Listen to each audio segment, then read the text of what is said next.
Don't be afraid. I'll be gentle. And that was the last thing he said before he took what was never offered. She didn't scream. She didn't fight. Her body froze. Her soul left. And when it was over, he kissed her forehead and said, "Now you belong to me." She bled into the white sheets. He sent her back to her room with money. The next day, she returned to cleaning as if nothing happened, but inside she was dying. Days turned to weeks. It didn't stop.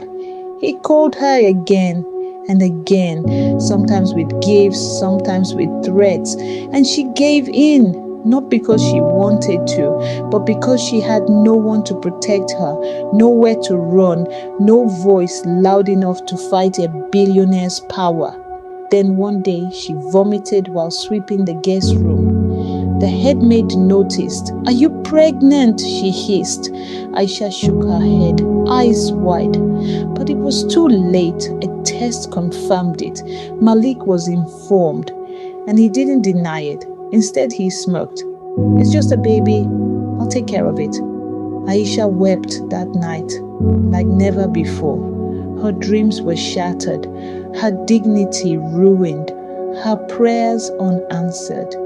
She was pregnant with the child of the man who stole her purity. The news reached her aunt, then her mother. The shame was louder than the truth. Her mother wept in her sickbed. "I sent you to work, not to be defiled." And those words crushed Aisha more than anything Malik ever did. Months passed. Her belly grew. Malik offered her a private suite. He bought her jewelry, soft gowns, expensive oils, like she was a mistress now, not a maid. But she hated every luxury. Every gift reminded her of what he'd taken. The child kicked inside her, innocent but unwanted. On a stormy night, ironically like the first, her water broke. Alone in the private wing, she screamed until someone found her. She was rushed to a hospital Malik owned. Hours later, she gave birth to a baby girl. And when the nurse placed the child in her arms, Aisha wept like never before. The baby looked like him, same nose, same lips, but pure, unknowing, unspoiled.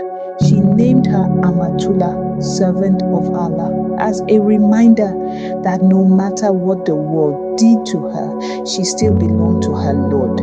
Malik came with flowers. He kissed the baby's head. "You've given me a daughter. I'll marry you if that's what you want."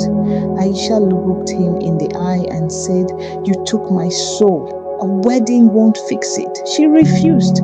She signed no marriage papers. She demanded to leave. At first, he was angry, then silent, and then he let her go. With the child, with the house, with a bank account he never asked her to repay. Maybe it was guilt. Maybe he loved her in his own twisted way. But Aisha left. She moved to a small town far from his world, opened a tailoring shop, and raised her daughter with strength, prayer, and tears. Years passed. Her daughter grew into a beautiful girl with fire in her eyes. And every time she asked about her father, Aisha said only, "He gave me you, but he also gave me scars." When the child turned 12, Malik died in a car accident. The news was on every channel. Billionaire Malik Okoye, gone at 48. And when they asked Aisha for a statement, she gave none. She simply went to the mosque, prayed 2 rakats, and whispered, "May Allah judge him better than I ever could." She never married. She never hated, but she never forgot. And every night, when she looked at her daughter sleeping peacefully beside her, she knew, yes, she had lost something precious, but she had gained a reason to live again. The end. Like, subscribe to A Blading Pen and share for more stories.